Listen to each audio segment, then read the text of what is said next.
చేయగానే మళ్ళీ ఏం ఎక్కేలా, మంచం ఎక్కాలి. ఇంకేం బాగుపడతావు మనం, ఇంకేం బాగుపడతావు? ఏమనొస్తున్నావు నువ్వు? కష్టపడాల్సిన సమయంలో కష్టపడకపోతే కష్టించకూడని సమయంలో కష్టపడాల్సి వస్తుంది. జాగ్రత్తగా గమనించాలి. నువ్వు ఈ టైంలో కనుక ప్రయాసపడకపోతే, ప్రయత్నం చేయకపోతే, అందును బట్టే దేవుడు చాలా స్పెసిఫిక్గా రాశాడు, నువ్వు చేసే ప్రయత్నాల్లో దేవుడు నీకు దీవెనిస్తాడు.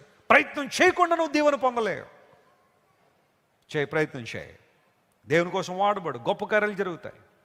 బైబిల్ వండర్స్ అనే పుస్తకం రాసినప్పుడు, ఫస్ట్ ఎడిషన్ రాసినప్పుడు 14 రోజులు 14 days నా ఆఫీసులోంచి బయటకు రాలని, నేను చెయ్యాలంటే ఒక పని చేయాలి, అనేక మందికి బైబిల్ విశేషతను తెలియజేయాలని కూర్చున్నాను. అలా తినడం కోసం బయటకు వచ్చేవాడిని అంతే. నిద్రపోవడానికి ఆ 3-4 గంటలు పడుకునే ఆ సమయం తప్ప మిగతా సమయం అంతా పని చేస్తూనే ఉన్నాడు. ఎప్పటికీ కూడా సమయం దొరికినప్పుడు దేవుని కోసం ఏదో ఒకటి చేసేయాలన్న తపన, ఆయన కోసం వాడబడాలనే ఆలోచన.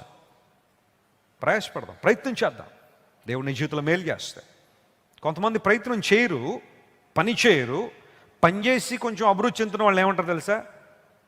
అదృష్టం అలా కలిసి వచ్చేసిందండి. ఏం కలిసి వచ్చిందంటే, నో, డోంట్ సే దాట్. క్రైస్తవ ప్రపంచంలో అదృష్టం అనే మాట మనం వాడకూడదు కూడా. అదృష్టం అనే పదం కాదు అది. దేవుని కృప, దేవుని దీవెన వారి ప్రయత్నాల మీద ఉంది. హల్లెలూయా. ప్రయత్నం చేయాలా, దేవుడు నీకు ప్రొవిజన్ ఇవ్వాలి అంటే, ఆయన కోసం వాడబడాలంటే, నీకు దీవెన కలుగునట్లుగా నియమించే దేవుడు, బలపరిచే దేవుడు ఆయన. వస్తాం ఆయన దగ్గరికి. అందును బట్టే కీవర్డ్ మనం చూసాం, యెషయా 48:17, మీకు ఏం కలుగునట్లుగా? ప్రయోజనం కలుగునట్లుగా, దీక్షణ కలుగునట్లు, సమాధానం కలుగునట్లు,